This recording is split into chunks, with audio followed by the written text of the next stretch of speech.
Je me douche, je reviens dans la chambre. N'est-ce pas, il commence à lui toucher, je le suce. On baise quoi. On baise. Maintenant donc, je me suis endormie. Au moment quand je m'endors, je me réveille, je me retrouve au cimetière, dans un cimetière que je ne connaissais pas où j'étais. Je suis de aussi. Sur un tombeau. Donc je me retrouve sur un tombeau couché. Je ne sais pas dans quel cimetière j'étais. Je me suis mis seulement. Donc j'étais perdue, traumatisée. Je n'avais pas mis mes babouches. Je n'avais rien sur moi. Même les 250 000 qu'on avait conclus là, je n'avais plus ça. Je n'avais plus rien sur moi. Je me suis évanouie, je me retrouve à l'hôpital. On me dit que j'ai dormi 2 semaines, je comprends pas. Si en parlant, mes copines m'ont tous bloqué. Ils ont supprimé mon numéro de leur téléphone. Je les appelle avec un autre numéro. Dès qu'ils comprennent que c'est moi, eux renvoient les appels.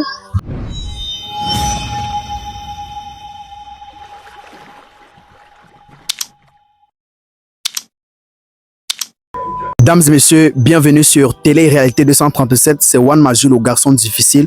Alors aujourd'hui, nous sommes à l'émission Sans Filtre et on reçoit une demoiselle très courageuse qui a décidé de venir vous expliquer une situation qu'elle est en train de vivre. C'est très bouleversant d'ailleurs. Et si c'est la première fois que vous regardez ma vidéo, je vous invite à regarder la vidéo jusqu'à la fin afin de conseiller la jeune demoiselle qui est là aujourd'hui. Et partager la vidéo, c'est pour sensibiliser la jeunesse. Bonjour madame. Bonsoir. Vous allez bien? En fait, ça ne va pas. Ok, d'accord. Je vous appelle comment? Princesse. Ok. Est-ce que vous pouvez vous présenter normalement à notre audience?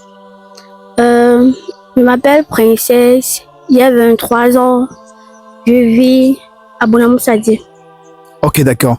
Mademoiselle Princesse, Oui. vous nous avez contacté, vous avez dit que vous rencontrez beaucoup de problèmes et dans votre vie privée d'ailleurs et que vous aimeriez vous exprimer à la télé-réalité 237 afin que tous ceux qui vont regarder cette vidéo puissent vous trouver un conseil en commentaire.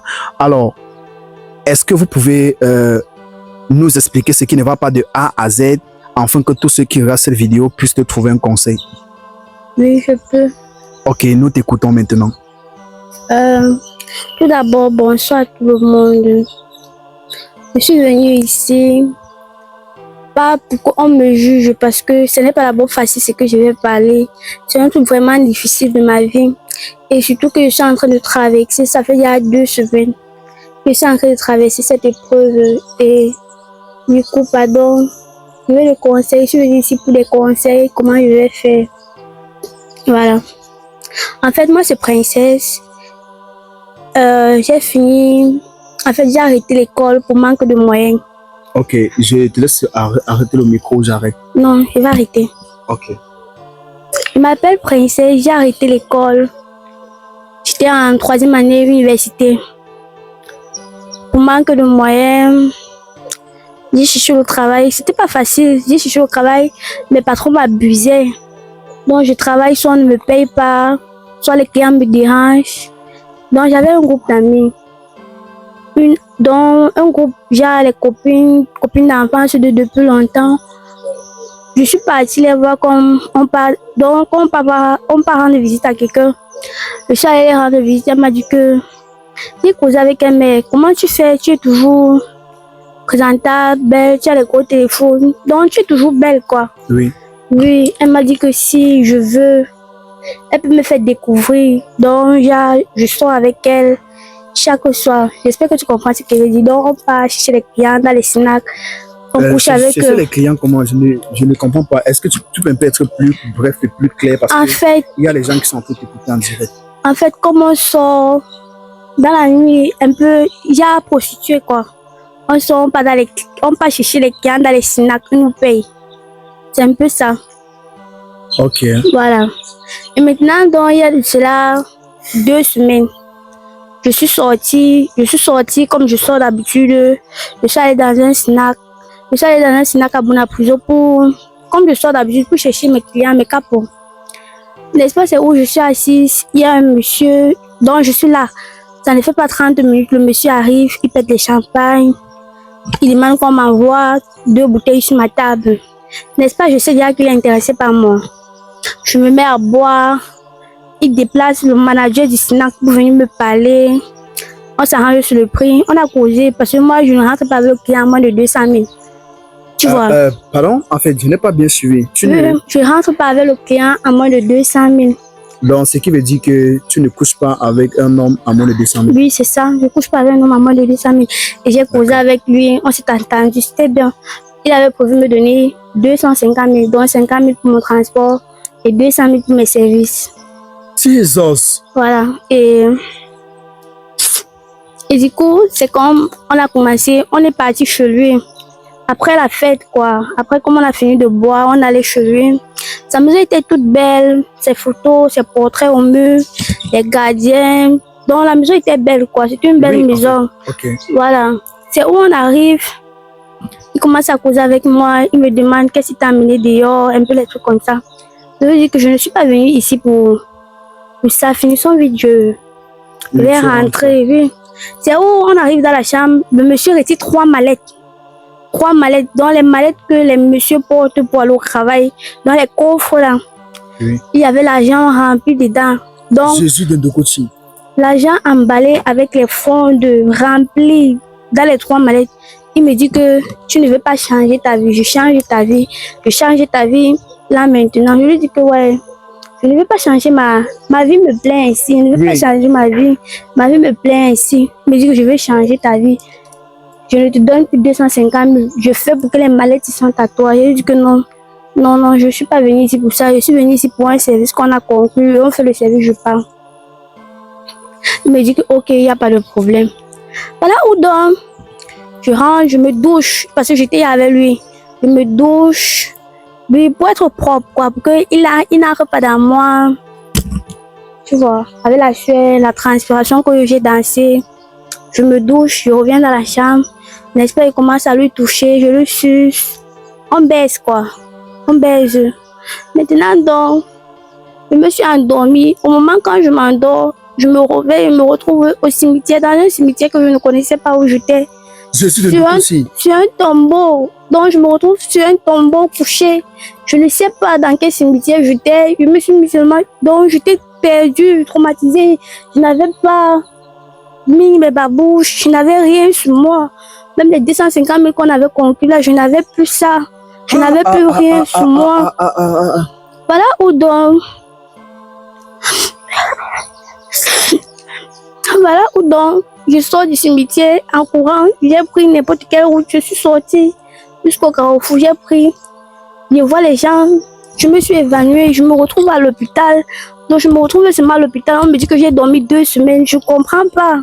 Je suis perdue. En fait, on dit que tu as dormi 2 semaines. 2 semaines à l'hôpital, je suis perdue. Je ne comprends pas. Je ne comprends pas ce qui m'arrive. 2 semaines à l'hôpital. On a prié. Comme je reste, je dors. Je vois seulement comment. Donc, je comprends comment quelqu'un me touche dans les rêves, me caresse. Donc, je sens les couches de nuit sur moi. Je me réveille le matin, je suis mouillée. Je suis mouillée parfois le matin. Donc, je suis perdue, je suis traumatisée. Je suis venue ici pour trouver une solution à mon problème. Je suis dépassée.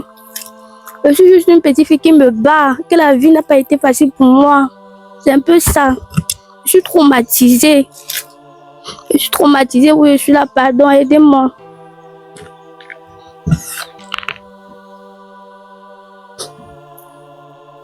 Jésus de Ndokoti.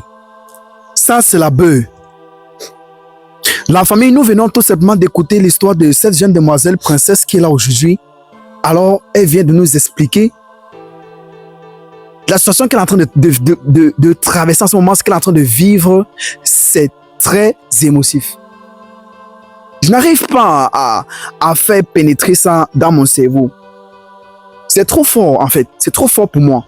Alors, elle est en train de dire que elle s'est retrouvée elle s'est retrouvée dans une vie dont elle n'aurait pas souhaité et elle s'est retrouvée en train de rencontrer les hommes en échange d'argent. Donc, c'est-à-dire, elle couche avec les hommes en échange d'argent et elle ne couche pas avec un homme à moins de 200 000. Mais 200 000, c'est très énorme.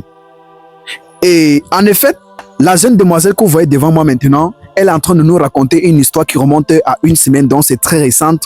Alors, elle dit tout récemment, elle est sortie, elle est allée dans une boîte de nuit à Bonapriso, dont elle ne peut pas donner plus de détails. Et elle a rencontré un monsieur qui lui a proposé une somme de 250 000 francs CFA, plus 3 champagnes qu'il a pété au snack pour qu'ils boivent en fait, afin de rentrer coucher ensemble. Et elle dit qu'elle est rentrée seule au monsieur. Ils ont passé une très belle nuit et le matin, elle s'est réveillée au cimetière. Elle n'a pas trouvé le monsieur, elle n'était plus dans une maison. Je ne comprends pas tout ça. Nous sommes dans quel monde en fait? Et elle dit que elle est sortie, elle courait, elle n'a vu personne et tout et tout. Et dès qu'elle a commencé à voir les gens, elle est tombée évanouie. Et qu'elle s'est réveillée, ça fait une semaine. 2 semaines. 2 semaines. Oui, ça a fait 2 semaines. On lui a dit qu'elle a dormi à l'hôpital. En fait, qu'elle est restée inconsciente pendant 2 semaines.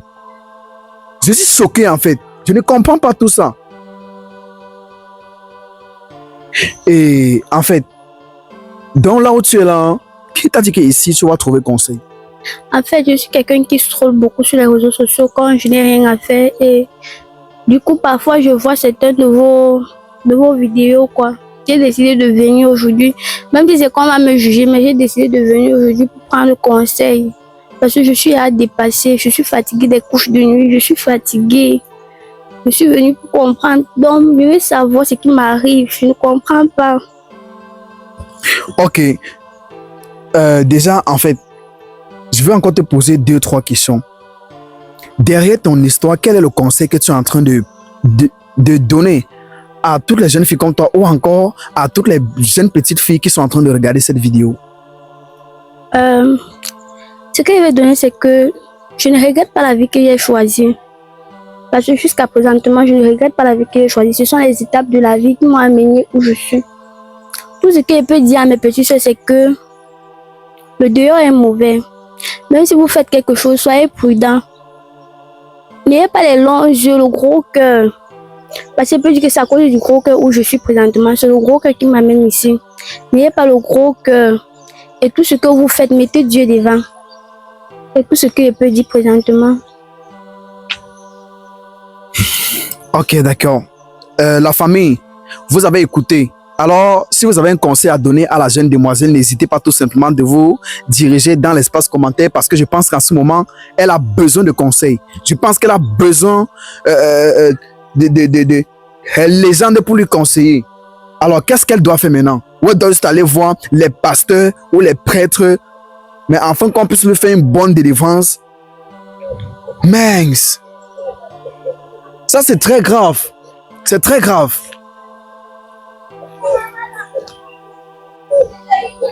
Et tes copines, bon, est-ce que tu les as en parlé? J'ai en parlé à mes copines, ils m'ont tous bloqué. Ils ont supprimé mon numéro de leur téléphone. Je les appelle avec un autre numéro. Dès qu'ils comprennent que c'est moi, ils renvoient les appels. Elle renvoie pourquoi? On dirait que c'était un coup monté. Bon, est-ce que parmi toutes tes copines là, tu es celle qui avait le plus de clients? En fait, on me dit toujours que quand tu es nouvelle, tu as toujours les gros poissons, donc les gros monsieur. Donc j'avais toujours les gros monsieur, je ne pouvais pas manquer, même si c'est 100 000. J'ai dit c'est 100 000 même. En 4 jours, j'ai mis 500 000. José. Donc ça veut dire que nous sommes dans un pays même. Nous sommes là. Oh, mais on dit qu'il n'y a pas le travail. Mais vous êtes là, vous partez ça les messieurs même, on vous donne les 500 000, les 250 000 et vous osez croire que vous allez vivre comme ça jusqu'à la fin. Je suis choqué en fait. Bref, je ne suis pas là pour juger qui que ce soit. Moi, je pense que vous êtes les mieux placés pour donner conseil à la jeune demoiselle qui est là aujourd'hui. Donc, est-ce que tu as un dernier mot à dire à tous ceux qui ont regardé cette vidéo, à tous ceux qui ont écouté, qui ont pris la peine pour t'écouter jusqu'ici maintenant? Si vous payez besoin de votre aide en commentaire, aidez-moi. Je ne sais plus quoi faire. D'accord la famille, ça va tout simplement être la fin de cette émission et on se retrouve tout simplement dans une prochaine vidéo. Si c'est la première fois que tu regardes ma vidéo, je t'invite à directement partager parce qu'on est là pour sensibiliser. Partagez cette vidéo massivement. Voilà, c'était le garçon difficile, One Magie. On est ensemble.